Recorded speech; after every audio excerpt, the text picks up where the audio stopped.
እንግዲህ አብይ ጾም የተባለበት ዋናው ምክንያት አብይ ማለት ትልቅ ማለት ነው። ትልቁ ጌታ መድኃኒታችን ኢየሱስ ክርስቶስ ስለ ጾመው አብይ ጾም ተባለ። ከሰባቱ አጽዋማት ትልቁ ጾም በመባል ይታወቃል። ያለፈው እሁድ እንግዲህ ሁለት ስሞችን ጎልተው አይተናቸዋል።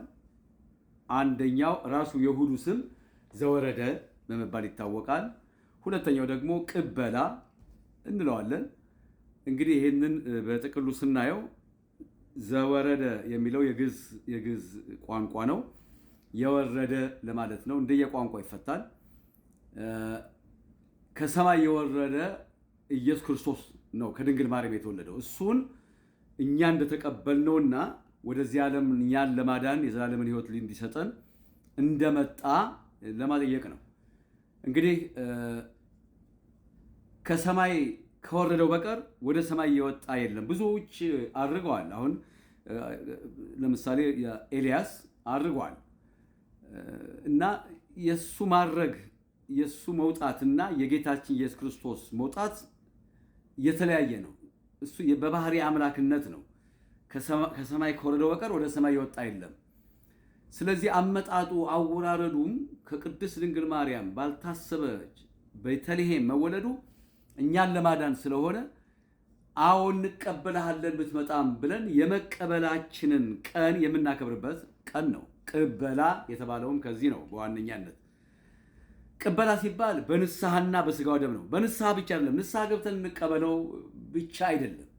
ንስሐ መግባት ንስሐ የቅዱስ ስጋና የክቡር ደሙ በር መግቢያ ነው። ንስሐ የሚገባ ሰው ስጋው ደሙን መቀበል ሙሉ ያደርገዋል። ንስሐ ገብተን ስጋው ደሙን ተቀብለን እንጠብቀሃለን እንቀበልሃለን እንደማለት ነው። እንግዲህ ተቀብለሃል ሲባል እኮ ቆርበሃል ማለት ነው።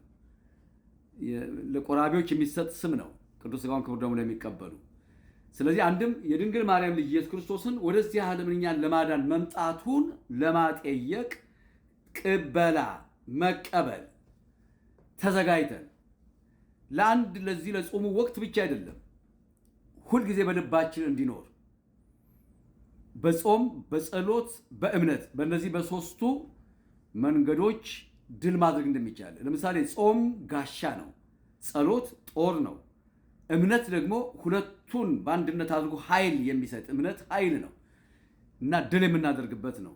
ማንን ነው የምንወጋበት? ማንን ነው የምንከላከልበት ቢባል ሁልጊዜ በየዕለቱ የሚፈትነንን ክፉን መንፈስ የምንጥልበት ኃይለኛ የመሳሪያችን ዘመን ነው፣ የትጥቃችን ዘመን ነው። ሰው ሲጾምና ሲጸልይ ድል ያደርጋል። ለምሳሌ ማቴዎስ 17 ላይ ስናይ አንድ ልጅ ሰይጣን አድሮበት ሐዋርያት በጣም ብዙ ሞከሩ። ሲሞክሩ አልወጣም አላቸው። ወዲያው የታማሚው ልጅ አባት ወሰደና ሐዋርያትህ ተስኗቸዋልና እባክህ ይህንን ልጅ ሊፈውስልኝ ብሎ ሰጠው።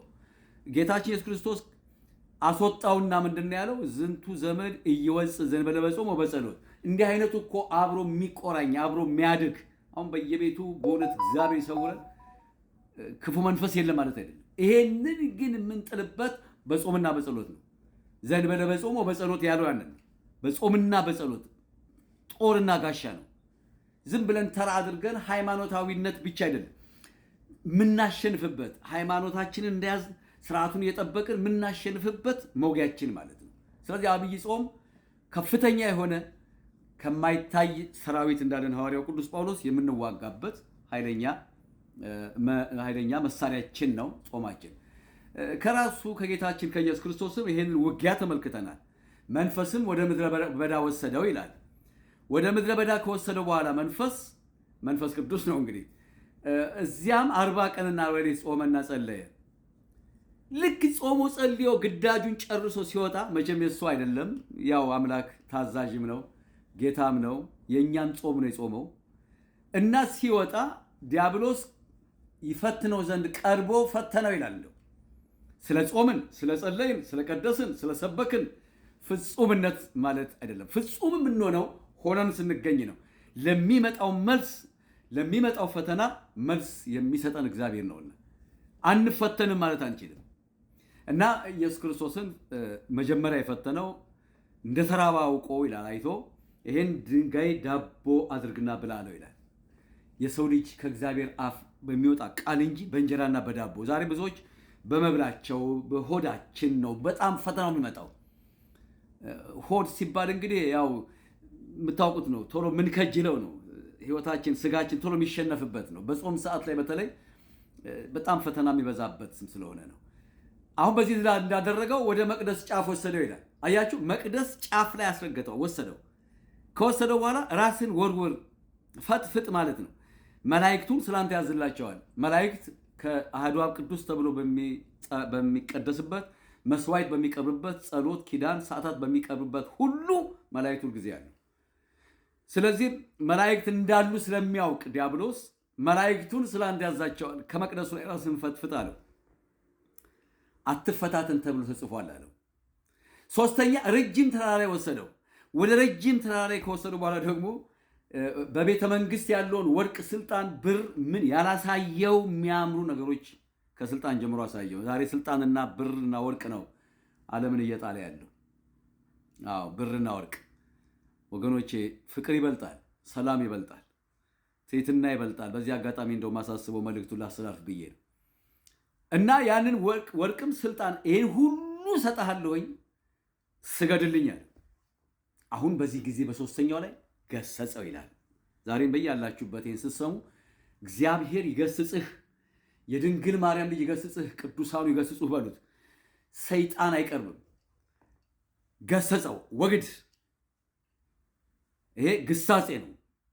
ያልተገባ የስልጣን ጥያቄ፣ ያልተገባ የጾም መሻር ጥያቄ ሲመጣ አንዳንዶች ይላሉ ራሳቸው በልተው እንግዲህ ይህችን ሳምንትማ ይህን ከመሰለ ምግብ እንደው መለየት እንደው ይህችን ብላና ወደፊት ንስሐ አባትን መጀመሪያ እበላለሁ ተብሎ ለንስሐ አይዘጋጅም ሰው። ለተሳሳት ነው፣ ለገደፍ ነው፣ ሳናውቅ ላደረግነው ነው እንጂ ይሄን የሚያሳስቱ አይጠፉም። ብሉና ንስሐ ትገባላችሁ የሚለው አሉ። ይሄ ትክክል አይደለም።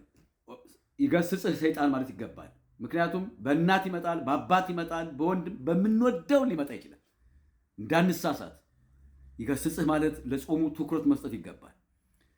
ከዛ በኋላ ወግድ ካለ በኋላ ለአምላክህ ለእግዚአብሔር ለአምላክህ ብቻ ስገድ ተብለዋል ብሎ አሸነፈው በሶስት መንገዶች።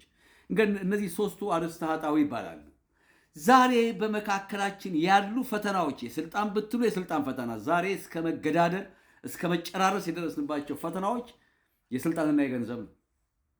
ይሄ መቀራመት የማያልቅ በጣም የሚገርማችሁ የሚያካክድ ባል ሚስትን፣ ሚስት ባልን የሚፈትን አባት እናትን፣ እናት ልጅን፣ ልጅ አባትን የሚፈትን የሚያስፈትን ክፉ መንፈስ ወግድ ብለን በጾምና በጸሎት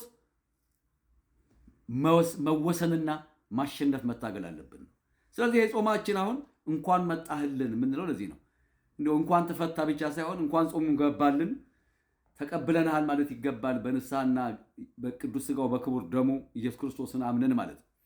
ስለዚህ ይሄ የዘላለምን ሕይወት የምናገኝበት ስለሆነ በዚህ ሁኔታ ላይ ነው እንግዲህ በአጠቃላይ ቅበላ ዘወረደ የሚባሉት የተለምዶ አጣሪዎች ሳይሆኑ በትክክል አባቶቻችን እንዳስተማሩን የወረደውን ተቀብለነዋል። ለእኛ የመጣ ነው፣ ስለኛ የታመመ ነው፣ ስለኛ የሞተ ነው፣ ተቀብለንሃል ነው።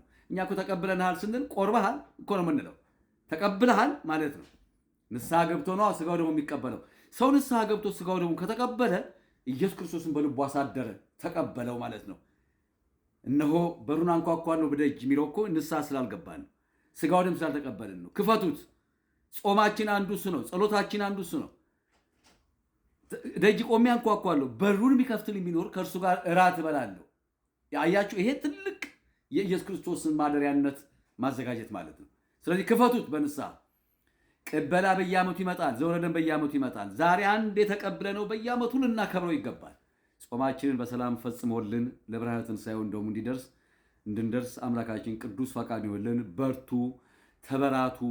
በዙሪያ ያላችሁ በዙሪያ የምትሰሙት ሁሉ ፍቅርን፣ ሰላምን ሹ፣ በረከትን፣ ረድኤትንም ሹ፣ ለምኑ፣ ይቅር በሉ። የጾሙ አንዱ ነውና በሚቀጥለው ደግሞ ሌላውን እንቀጥላለን። እግዚአብሔር ያክብርልን፣ እግዚአብሔር ይስጥልን። ይሄንን እንድናውቅ ያደረገን አምላክ ስሙ እስከ ዘላለም